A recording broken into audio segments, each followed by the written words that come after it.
morning. It's Friday, November 17th, 2023.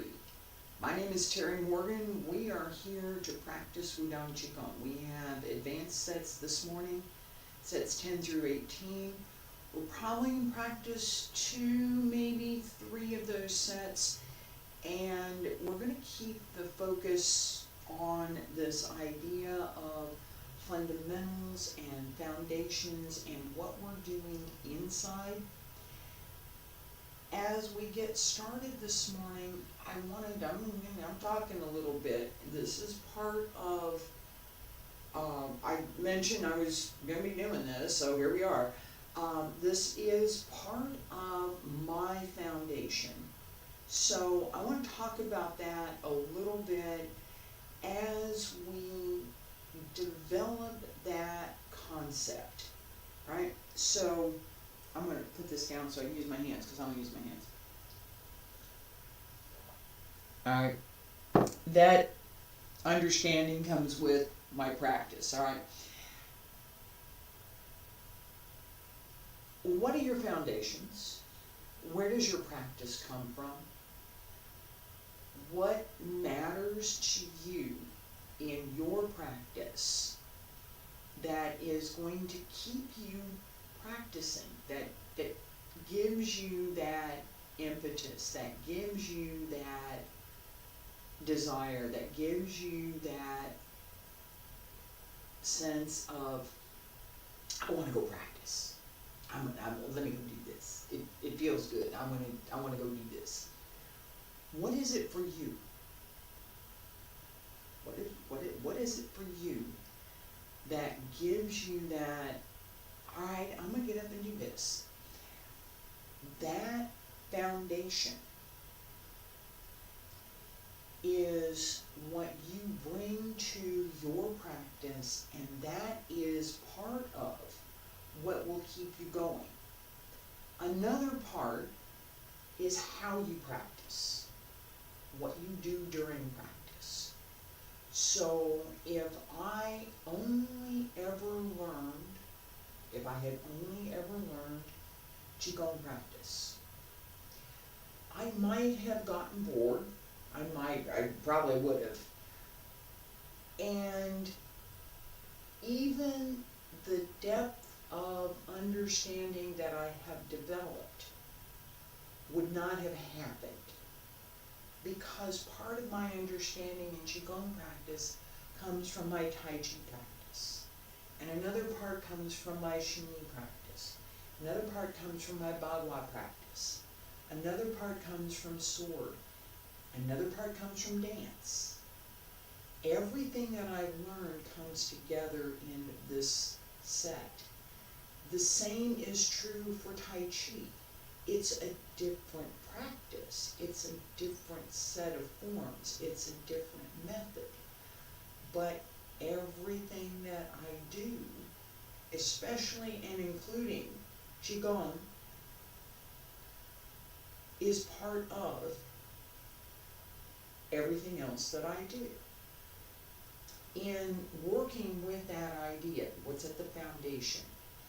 Do we have a foundation? Right? I talked about, and there's a point that I'm getting to here real quick. I talked about these paintings, that they're pretty, yeah, but that they have more significance than just being pretty and taking up the whole wall. They came from a little shop in Suzhou in 1995. I was there. I bought them. I brought them back. Spring, summer, fall, winter. I put them on the wall in order. Notice the way that the paintings change depending on how you look at them, right? If I start on this end, winter, fall, summer, spring, it's still a natural order, but it's backwards. Winter, spring, summer, fall. But then this order is incorrect.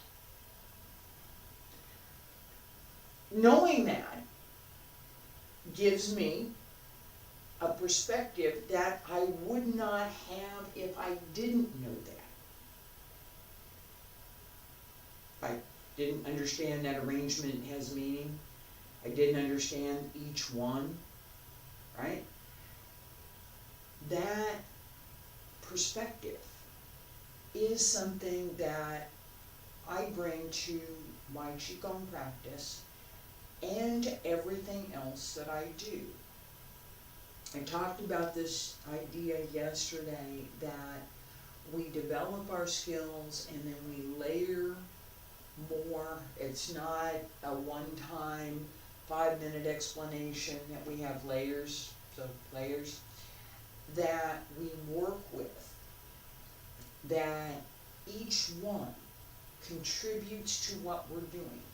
If we don't have the basic fundamental stand with your feet about shoulder width apart, pull up through the back, pull in through the center, pull up through the hips, bend the knees just a little, we open the toes so the feet are nicely placed on the floor. That's the wiggly toes, right? Wiggle fingers, relax the hands so they're not stiff, right? Nice and open. Everything's easy. Stand with the waist pulled up, the ribs pulled up, the hips pulled up, the legs are open. It's very easy to stand here. Everything supports itself. It's not a chore on any part of my body. Every part is doing its own part to help me stand here. If I don't do that, my weight settles onto my hips. I'm not really able to move my legs separately from the hip. My waist doesn't move very well at all, and my ribs and my waist are not going to move separately, so I'm kind of stuck. That symmetry in movement isn't possible because I'm stuck. Everything moves together because, well, it can't move separately and together, right? That sense of everything's moving all together, all at the same time, within and without. Internal movement goes with. We worked on that quite a bit yesterday. And today, one of the things I'm going to ask, I'm going to get there, and I want to get there really quick. One of the things that I want to ask is that you focus on what is not apparent. Okay? This is this internal workmanship. That we develop the skill to disregard appearances so that we're not looking at the outward appearance anymore. This is the outward appearance. This is, this is my face, right? This is my body. This is my outward appearance. If that's all you ever see, you're missing a whole big part of me that goes behind this outward appearance. We pay attention to that in a different way most of the time. We look at people as a person in a particular role. I walk into a shop and the person who's behind the counter says hello. The shopkeeper, the shop assistant, someone, the cashier that's been hired to work in the store, whoever it is, I don't know. I see the person behind the counter. This is the person that is running the shop. This person has greeted me. I can say hello.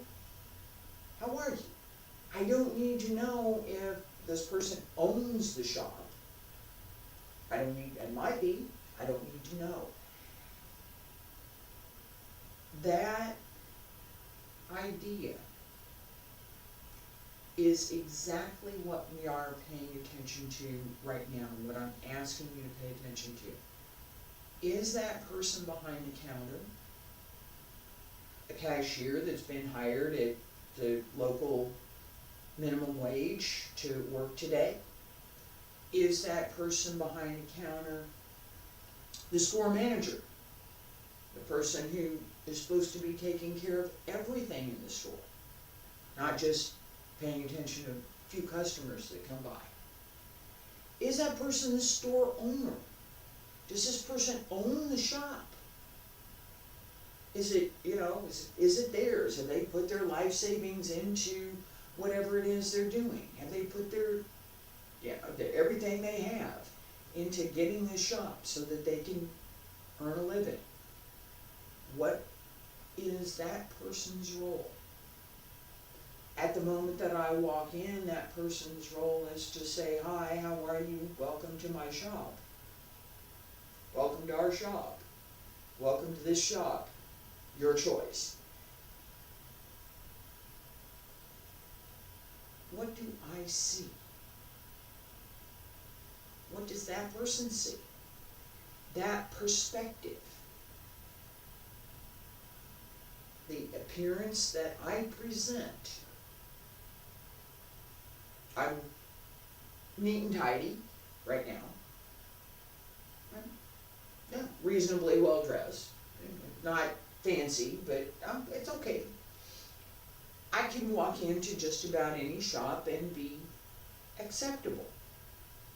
Now, I can put my hair down and make it shaggy, take off all my makeup, put on a raggedy shirt, change my shoes to some raggedy old shoes that I use for working in the yard, walk into the same shop, and I won't be well received. They won't ask me to leave. They will. What are you doing in here? And no. It might be more generous. Can I help you with something? But they're not going to treat me in the same way as if I have this outward appearance. When we practice, we want to go way beyond that outward appearance to what is inside. What kind of person is this? Is this someone who is aggressive? Is this someone who is reticent, more passive? Is this someone who is energetic and forceful? Is this someone who is very quiet and unassuming? What kind of person, what kind of personality does this person present?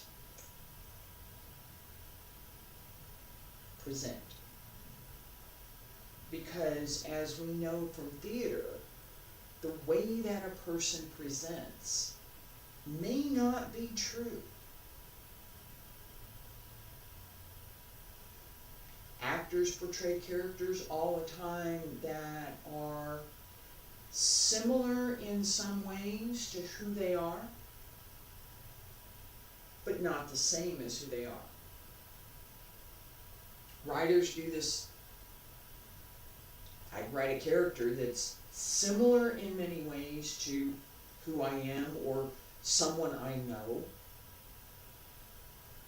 but not really.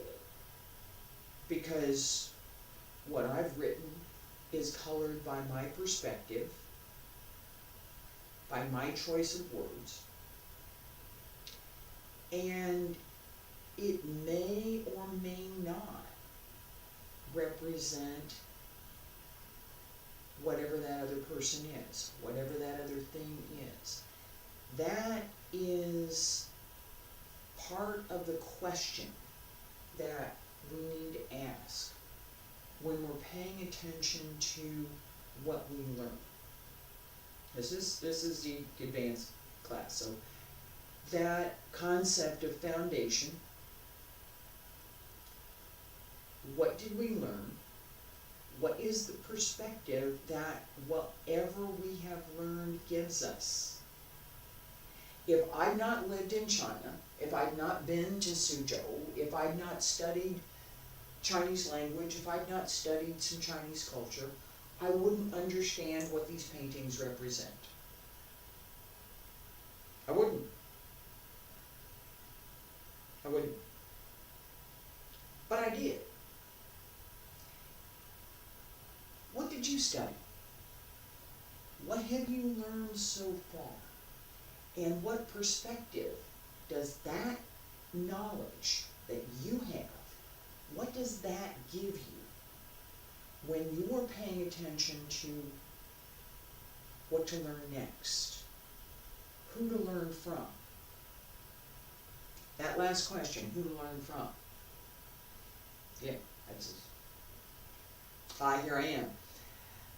My background, my perspective, what I've learned, where I've been, all of that comes into play for what I teach.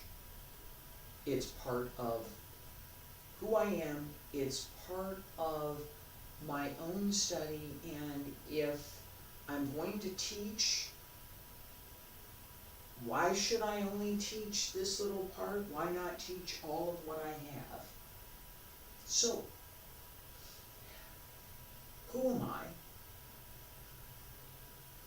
I'm not going to answer that question. It's a question.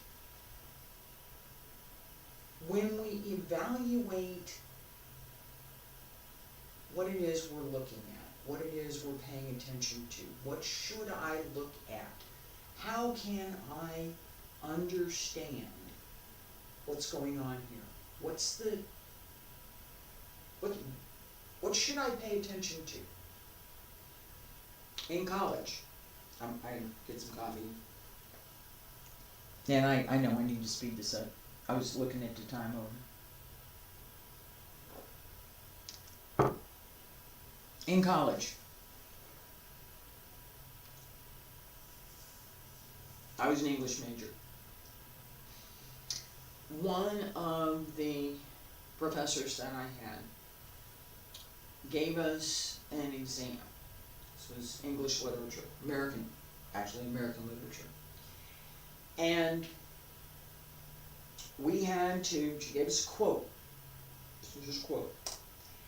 We had to know who wrote it, where it came from, which essay, in this case it was all essays because it was from early American literature, so it was all essays. Which essay, which book did it come from? So who wrote it? Where did it come from? What was the context for both the quote and where it came from? Why was it important? Why does it matter? Right? And in the broader context, what did it mean? Why was it important? Why was the work important? Why was the writer important? Why was that particular quote important? What's the point? What are we looking at?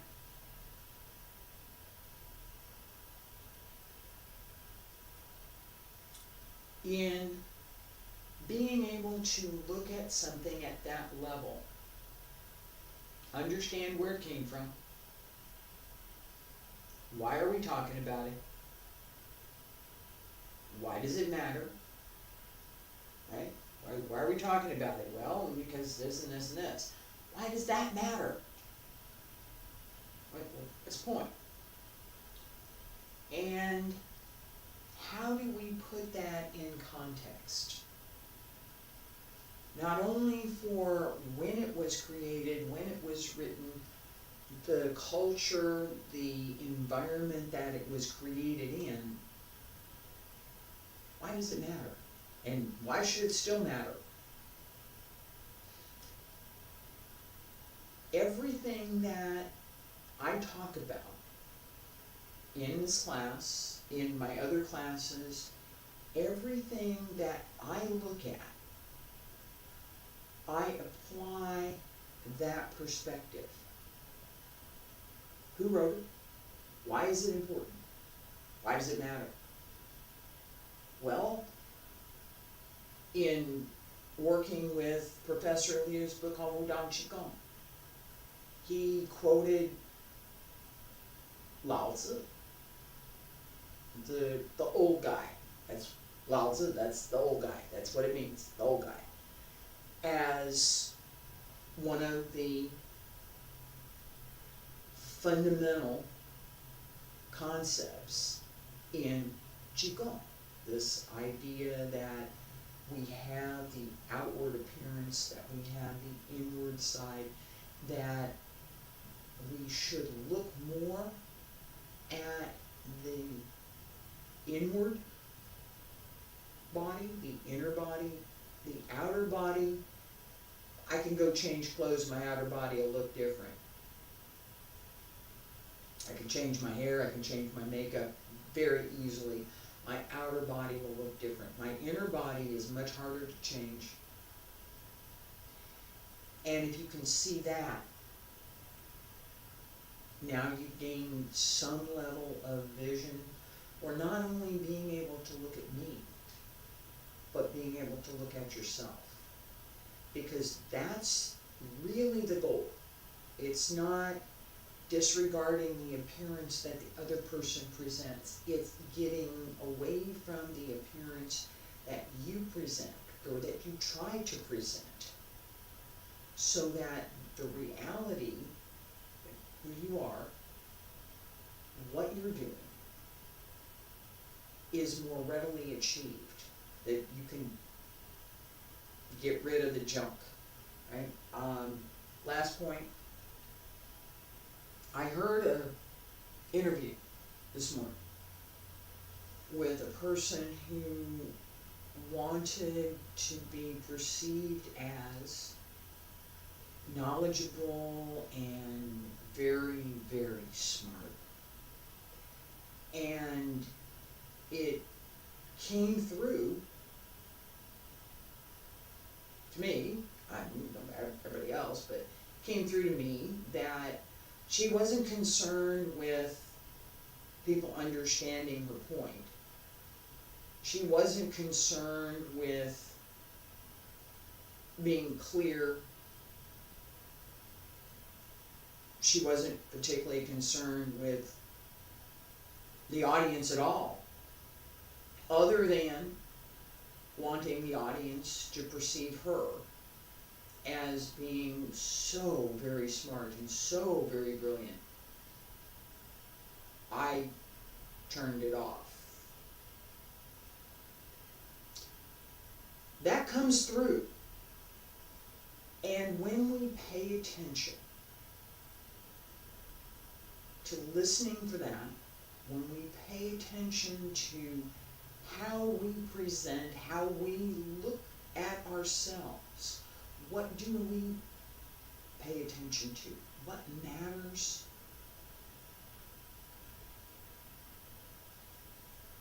Clothing doesn't matter. The fancy language, not really.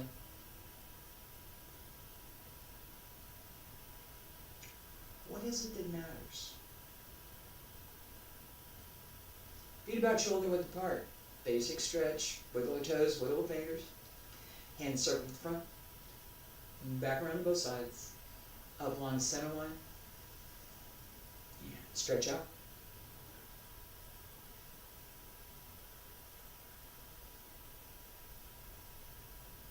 Again, keep the shoulders down. Open the body. One more time.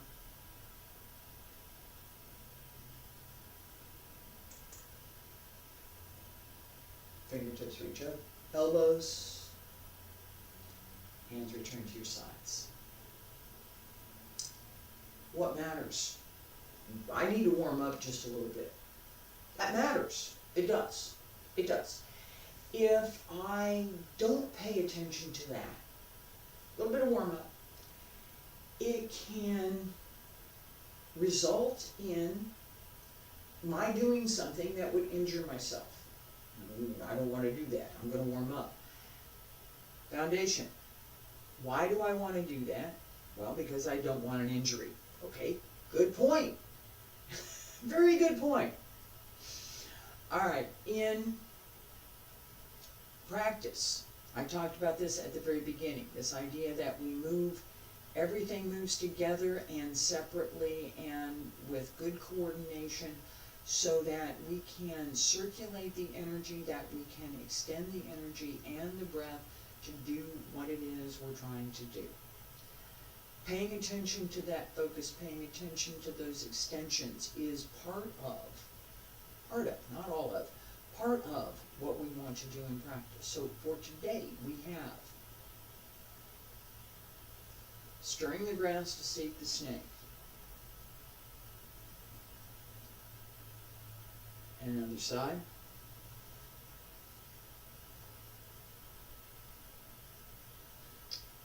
As we practice this, just marking a little bit, we're not going to pay attention to extending the movement so much as making the movement as effortless as possible.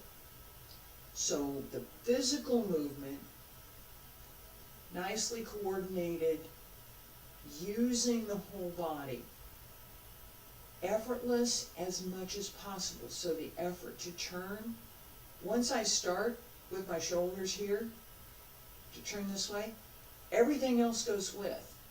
I just let it go. That property in physics, unless you stop the movement, it's going to keep going. So a body in motion stays in motion unless something acts upon it to stop it. Unless I stop it, it's going. That is the concept that we want to pay attention to this morning, that I've started it and now it's going to go. That level of relaxation comes through the whole body. It comes from grounding through the feet, grounding through the legs, bending the knees a little bit, and extending this turn so that everything moves separately and together. While we're doing that, we're also going to be paying attention to this extension, right? So, turn here, extend, extend, extend. Follow the fingertips so that as the hand extends fully in one direction or the other, that you're paying attention to the fingertips and that you're trying to connect the laurel in the center of the palm with the upper dantian as the hand extends. As both hands come down, pay attention to that separation so that you clear away anything that is interfering with you being able to see clearly. That's opening the curtain, that's removing a blockage, that's just clearing. Pay attention to that. Relax the breath. Pay attention to the inner movement, not so much the outer movement. Feet about shoulder width apart. Stand straight. Pull up through the crown of the head. Relax through the body. Sink the hip. Bend the knees. Breathe in. Breathe out. Turn to the left. Relax and let it go. 1, 2, 3. Clear and center. A little more slowly. Follow the hand. 1, 2, 3. Both hands to center. Open. Come back. Breathe.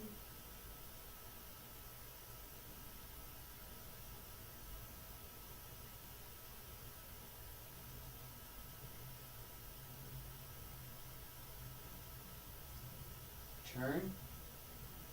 1, 2, 3. Clear. Come back to center. And turn. 1, 2, 3. Open. And center.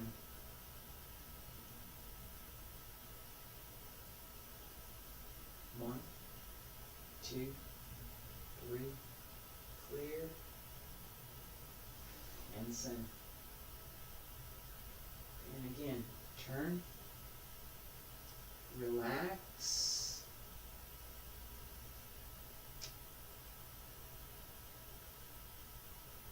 Breathe. Breathe in. Breathe out. And breathe in.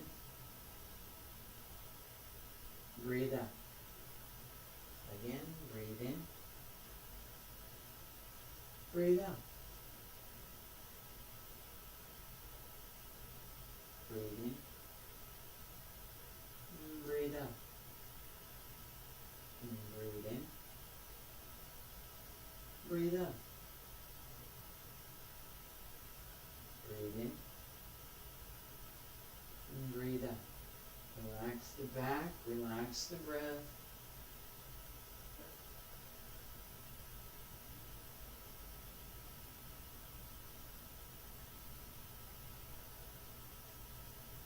Well connected, well placed, effortless,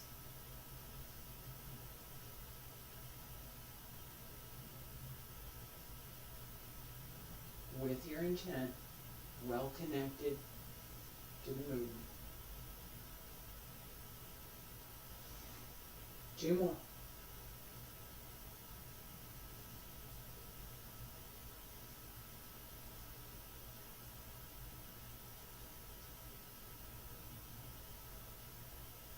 Breathe, relax the back, relax the body.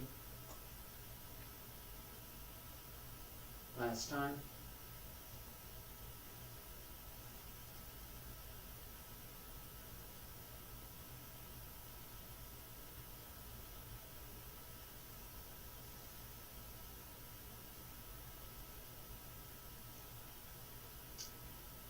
Hands down on both sides, breathe out, pull up through the crown of the head, lower the heels, stay there. Breathe. And relax. We're going to work on one more set, just a little bit, the same sense of turning as we pay attention to white snake sticks out its tongue. This turn through the waist, turn through the hips. The whole body pivots as you're turning. It's not 1, 2, 3, 4. It's 1 and 2 and 3. That whole body movement is part of what we want to pay attention to. The circle is mostly in the lower dantian. It's not really in the arm at all. That connection through the whole body as the hand extends is what we want to pay attention to this morning. So this turning should come from the lower dantian. As you move the lower Taijian, the arm moves, goes to the side, and goes to the side, goes back around to the side, side to side, is a ball. So, turn 1, and turn 2, turn 3, right? Pay attention to that as we're moving. Same here, 1, 2, 3, turn it over, turn around, and come to center. That turn here is the turn within the lower Dantian. Pay attention to that as we move. Feet back, shoulder width apart, stand straight, pull up through the crown of the head, breathe in, palms up, breathe out, press down, bend the knees, breathe in, both hands up on the left, and turn 1, 2, 3, and lower Dantian and circle all. Breathe in, breathe out. On the right, turn, and circle.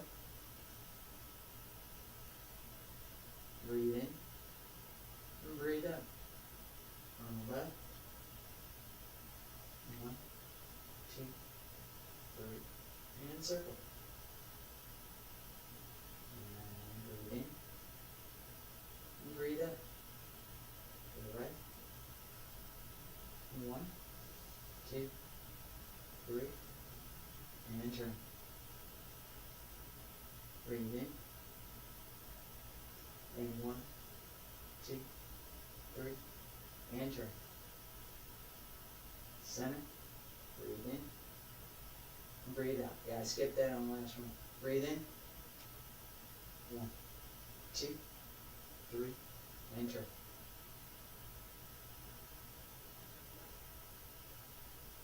Almost did it again. Breathe in. 1, 2, 3.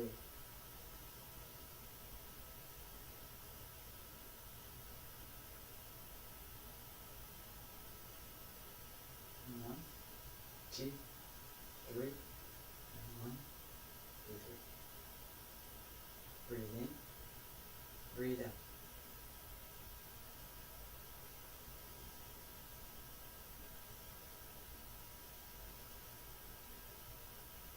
Breathe in, breathe out. Breathe in, breathe out. Breathe in, and breathe out.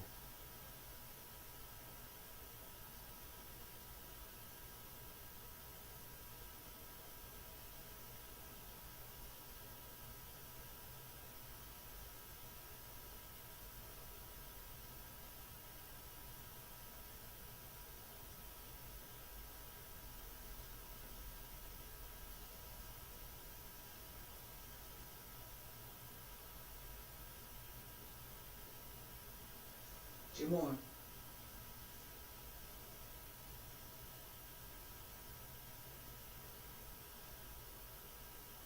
Turn the waist.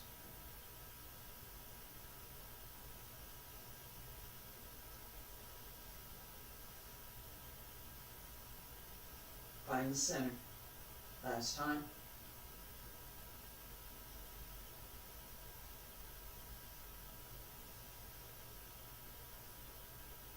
Breathe in, breathe out.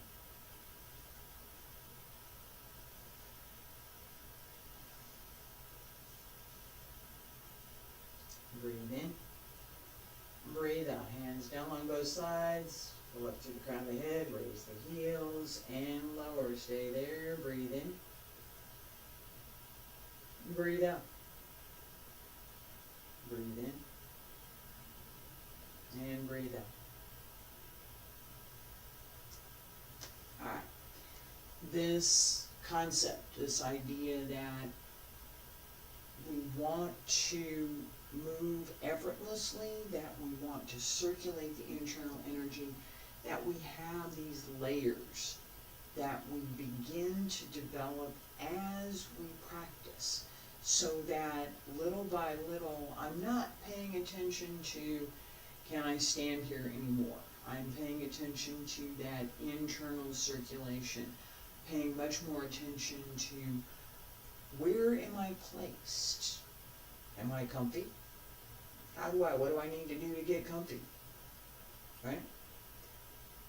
Maybe I need to sit down to get comfy. It could be. Sometimes it is. That is what happens. What do I need to do to relax which muscles so that I can move freely, so that I can move with minimal effort, so that I'm not effort. That's awful. Don't do that. Don't do that. No effort. I just set up the turn. Right? Knees are bent a little bit, the hips are open, everything's moving, I can turn. I don't need to make a lot of effort to do this. And that's part of what we want to cultivate, is that ability to move with minimal effort, regardless of the extent of the movement. You could be doing bigger movements and still it should appear, that outward appearance, it should appear effortless. We need to know where our center is in order to find the other person's center and to maintain our own balance and placement. I was paying attention to that quite a bit in this last set, so I'm going to pay attention to it here for just a second. Right here, 1, 2, 3, come around. Right here. I know where my center is, it's right there. Right? As I come from this side and go 1, 2, 3. I know where my center is. I'm not looking for it. It's right there. It's not over here. It's here. That position is my center. This is what I know this is my center. I don't have to think about it. Lower times in, hands connected. There it is. I know that. It's connected. Being able to do that, I had to start with paying attention to lower Tantien. What am I doing here? Can I move that? I can't do that.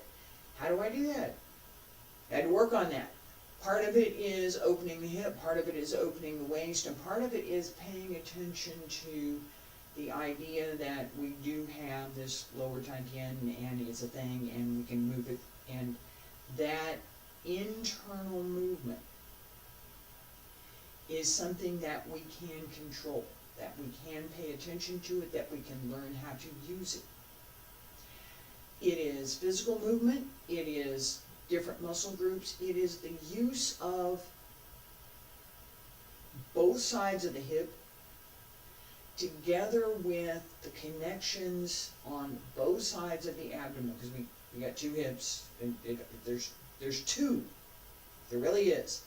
That idea that the lower Tantien has got the yin and yang, there's two. There's two hips, yin and yang exists between them. That concept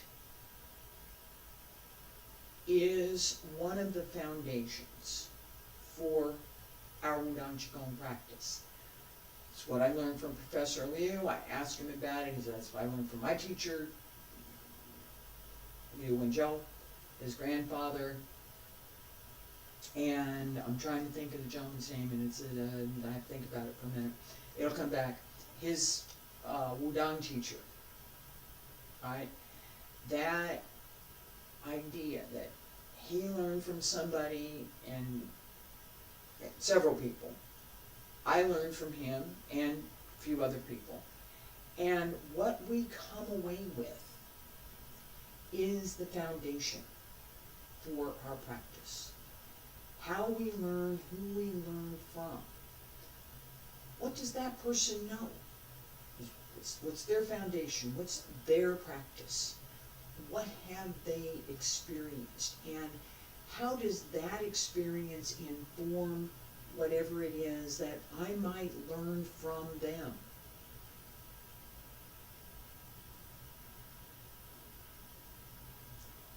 That idea that we're going to question, ask those questions, is fundamental. It's the foundation for anybody that wants to really learn what it is that we're doing in practice and how to practice. If you don't ask, who is this person and why, what's their background? Why are they saying this and why does it matter? If there's no foundation, if that person doesn't have a foundation to share, because I said so. Well, yeah, no. Most of the time, that's going to be a hard no for me. I don't care how good your physical movement is. If you can't explain, it's going to be no. If you have that foundation and you're good at what you do, one of the things that will come through is the ability to share that without being a braggart, without being, I'm so great, obnoxious, right? And that tells me that you don't really know. Because learning isn't the most important thing for someone who wants to be seen as important. They want the appearance. I'm looking what's beyond the appearance. I want to see what the foundation is. Thank you for being here today. I appreciate your time. I appreciate everybody who's following me. I will be back next week, and I'm going to move away from all of this discussion of foundation and perspective. I beat up on it quite a bit. We'll be starting some new things next week. I hope you'll join me. Thank you.